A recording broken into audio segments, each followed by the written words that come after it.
Hi, this is L.S. Stratton, also known as Shelley. I'm the author of the YA novel Sundown Girls, and you are tuned into According to Portia. Hello, and welcome to Booked and Brilliant. My name is Portia Monique, and today I'll be your host. And we're joined by NAACP Image Award nominated author L.S. Stratton, better known as Shelley, a former crime reporter turned literary powerhouse whose gripping young adult debut, Sundown Girls, confronts one of America's darkest hidden histories while centering Black girlhood, family, and resilience. Let's get into it. Welcome to the show, Shelley. Thank you for having me. Absolutely. So, of course, I want to talk about your background because before we jump into the book, right? hmm You are formerly a crime reporter, and of hmm course, you've written more than a dozen books across multiple genres. But your previous, how did that tie you into becoming an author, and how did you get into becoming a crime reporter and then an author? Well, I will say, actually, I was a author first. I Oh, was published from a first-time writers contest when I was 19. And this was back when I was in journalism school and I was studying to okay. be a reporter. Um, I had a short story published. I graduated college, and of course, my career started. And being a reporter, especially a crime reporter, is a lot of intense time, deadlines. There's no way that I could continue writing fiction. So Mhm. for about 2.5 years, I was a Crown reporter in a county in Maryland. I covered everything from drug raids to Hell's Angels to murder. And it was a great experience. It introduced me to the basics of crime writing, but I will say that the limits that I had as a newspaper reporter, I could let those go when I did kind of mystery and thrillers. Mm. When I'm a reporter, I have to be very factual. I'm not allowed to editorialize, but that is part of fiction writing, is making things more vivid. So I will say in some ways that influenced me, but it was an outlet in fiction writing for me to be able to do things I could never actually do as a Yeah. reporter. I can imagine. It allows you the freedom to Mhm, do whatever it is that you wanted to do. mhm. Now, Sundown Girls, what was the creative and or emotional shift that made you say, this is the story that I need to tell right now? Well, the current events definitely have put history in perspective. Mm, So I had always wanted to write a story about sundown towns, but I was mm, mm, never sure how to approach the story. If you're a writer, there's 1,000 different ways you can approach a narrative. So actually, Sundown Girls started off as an adult novel. It was not supposed to be. I was telling it from the perspective of a woman who had gone through trauma in her childhood, and now she was finding in the present very similar events. And so I had lots of flashbacks to what had happened to her. But I realized that the story was a lot more vivid in the past than it was in the present. And mhm, so the old adage of if the story is happening mostly in flashbacks, that's where your story is. So then I mhm, realized, oh goodness, I've never written YA. Now I have to write something from a perspective of a 16-year-old girl. And mhm, I was really intimidated, but mhm. because I had tried YA in the past and I was kind of told I didn't really have the voice for it, but I was pulled by this story. This story knew what it wanted to be. So Yeah. I wrote a few chapters and I sent it to my agent and I was like, "Can you just give me a feedback to tell me, am I going in the right direction? Do you like what you're reading?" And she responded in less than a week and she was like, "Yes, yes, keep going." Wow. And I was able to crank out the novel in about 4 months. Okay. And when we went on submission, we got a good response to it. So I knew, I said, my voice for this character was right. I Mhm. approached it in the right way. I followed my instinct, and that was a good thing. Wonderful. hmm Now, tell us about your creative process because you speak of the book coming to you. In my mind, as you were speaking, it seemed like it was a download. So tell us hmm about your creative process and how you were vividly able to see the scenes and see the main character in the book. When I'm writing a story, I start off with a basic idea, a very short synopsis, maybe like 3 paragraphs.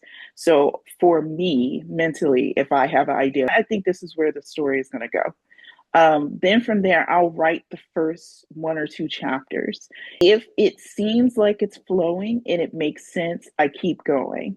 In the case of Sundown Girls, I kept hitting a wall when I was writing it from the Mm, perspective of an adult woman. It didn't feel authentic. It felt like the voice wasn't right. mm, But when I switched to the present, it started to flow. And I think as a writer, when it feels like the mm, writing is an uphill task versus mhm. when it's just pouring out of you, and when it enters the pouring phase, as a writer, you're in a good place to keep going. Now, give us a quick synopsis of the book. What do we expect? What should we expect when we pick up Sundown Girls? Well, it is a YA thriller horror. Mhm, So it's a told from the perspective of a girl named Naomi. Actually, she has 2 names. It's Naomi and Cameron. And Naomi was a girl who was kidnapped when she was about 10 months. mm, And she was brought up by a woman who was very kind to her. She had no idea that she had been kidnapped. She thought this was her mother, and she stayed with her until she was 15 years old, and then the police found her. She's reunited with her family, and her family is just so happy to have her. They finally have their daughter back. They've had other children. They try to welcome her into the family, and needless to say, it's not a smooth transition for her. That she has grown up with her mother. She has to make a huge adjustment, and the family knows that she's very unhappy. So her therapist suggests that the family go on like a bonding vacation. They're like going to a place that is different for all of them. So she mhm, doesn't feel like she is the outsider. So they decide to go to a cabin in Sparksburg, Virginia. They're going to bond for 3 weeks. Unfortunately, her parents didn't do much research into the town, and it turns out it was a former sundown town. And not only is it a mm. former sundown town, it's also a haunted town. Naomi Oh, instantly starts to pick up on stuff while she's there. There's this strange smell. She could smell this smells like rotting, and no one else in the family smells it, and no one else in town sees it smell it. mm, She starts to see this mysterious girl outside her window at night. And so when she starts to research the town, she's like, oh my goodness, was a former sundown town. And then mhm. 2 girls go missing in town, Oh no. and she decides all of these things have to be interconnected. And the story goes from there. Listen, exciting stuff. So, of course, young adult is not strictly for young adults. You can read No. the book if you want to Mm-hmm. because it really does sound like it's some exciting stuff Mm-hmm. that could possibly be adapted into a movie. We just gonna speak it into existence. Here's hoping, fingers crossed. I love it. So, as a former crime reporter, of course, you're Mm-hmm. no stranger to the dark truths, right? So, you said Mm-hmm. you witnessed murders and all of the unthinkable things, right, that you had to Mm-hmm. report on. How Mm-hmm. did your background in journalism shape the way that you approach the violence, intimidation, and potential, because I don't want to give too much away, racial terror that's woven into Sparksburg's history? Well, I will say, as a reporter, they tell you to be as unbiased as possible. Mhm, So, a lot of times, I'm supposed to present the information and do it without judgment. Here, I did not do that, but I will say the background that I had in reporting also required a tremendous amount of research that definitely goes into the story. And you have to figure out as a reporter how to include this research in your news reporting without just info dumping, how mhm, to weave it in fluidly. So, because there are many things that I discovered in the course of researching this story, not only about sundown towns, but sundown towns that were places that people wouldn't have imagined would be a sundown town, like nice communities like Glendale, California, stuff like mhm, that, that a lot of people aren't aware used to bar people of color. And I will say people of color because within the Black community, we're very aware of it, but there are places that Native Americans weren't allowed to be there after dark, that Asians could not buy homes in certain communities. And the sundown towns applied to everyone. In Mm-hmm. addition to that, I learned about indentured servitude, how it continued after slavery, particularly for young Black children. That it was very in the former slaveholding states, how in order to get free labor, they would basically work out contracts that children could be taken from their families and Wow. made into indentured servants till they for girls until they were 18, for boys until they were 21.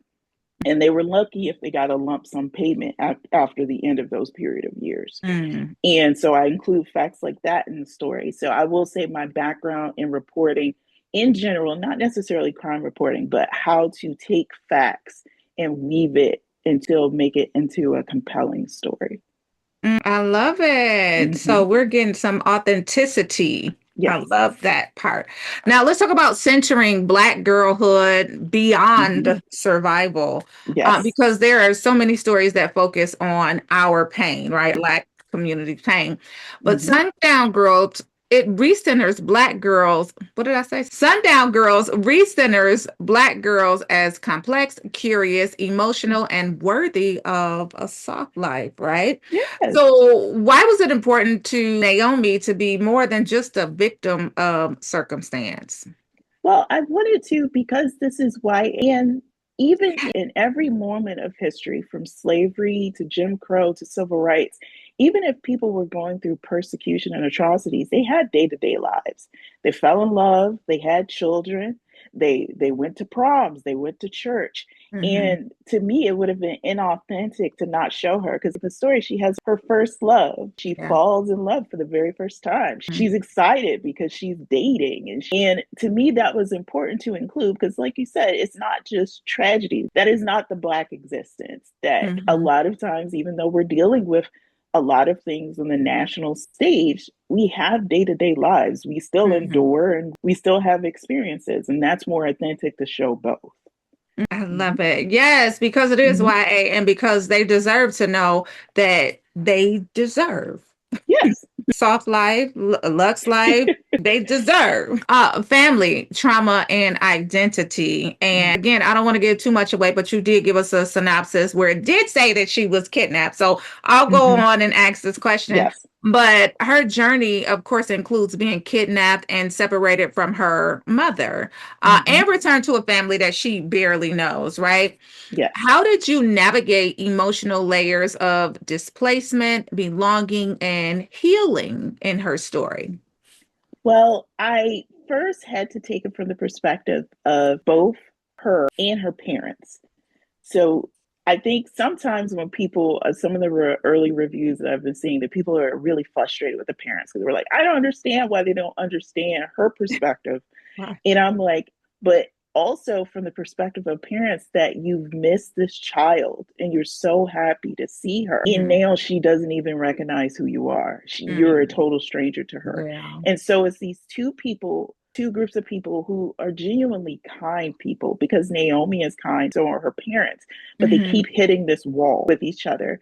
And so I wanted to show what it's like as a human being that you're doing this dance with someone and you're trying to figure out how do we make this work? Because Hmm. Naomi knows she can't ever go back to her mom.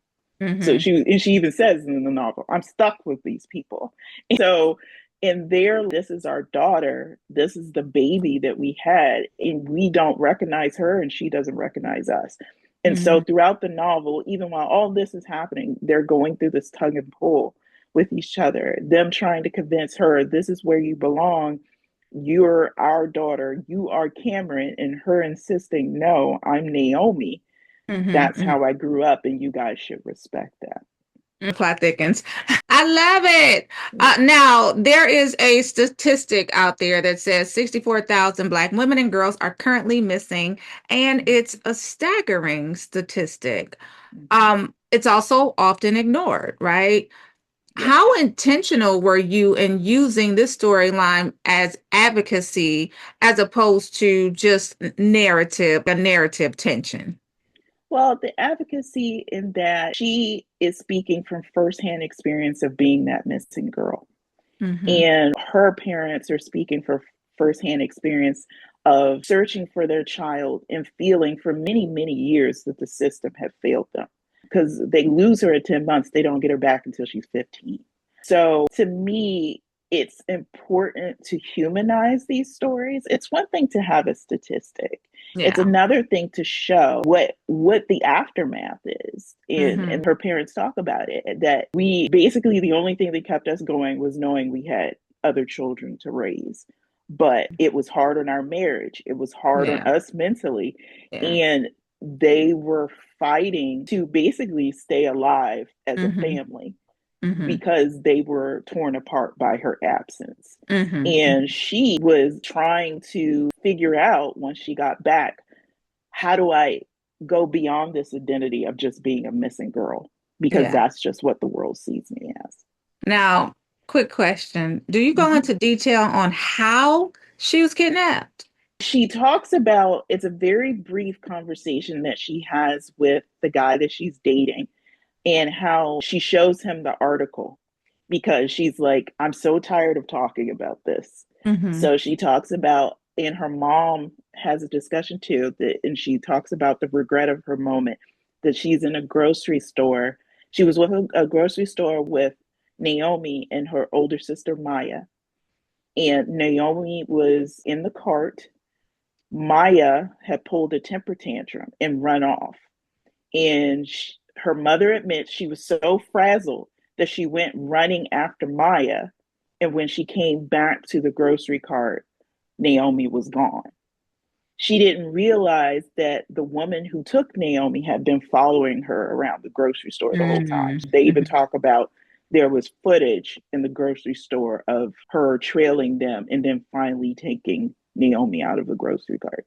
I want to see this on a big screen. Again, I would love that. That's real Yes. cool. Now, I want to continue with Naomi and the soft life and her not being a hardened character because a lot of the times that's what we see as Mm-hmm. Black characters, specifically Black women. We're aggressors and we're the hard person to get along with and all of that. But Mm-hmm. Naomi is described as brave. However, she's deeply empathetic as well. What does it mean to you to write softness as a strength for Naomi and show young adult girls that you deserve to be soft as well? And it's a strength as opposed to anything else. Absolutely. My daughter is preteen. She's about 12 and she's going to be 13 soon. And her friends are very much the same way. They Hmm. are middle class girls that they've grown up with some level of privilege. They're not hardened. They're very Yeah. sweet and funny and silly, but they also have been taught to be able to speak up for yourself.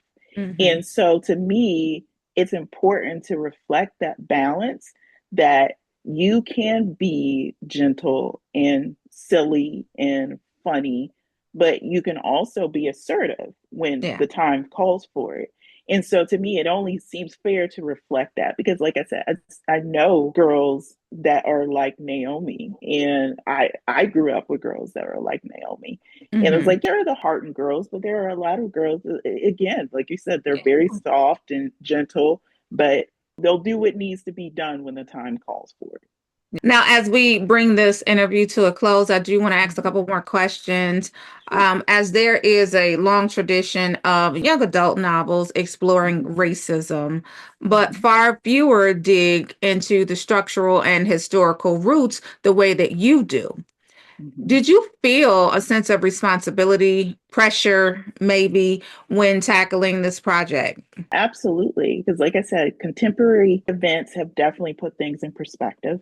And Mm, she even says in the novel, one of the characters says, history keeps repeating itself. And I don't understand why this keeps happening.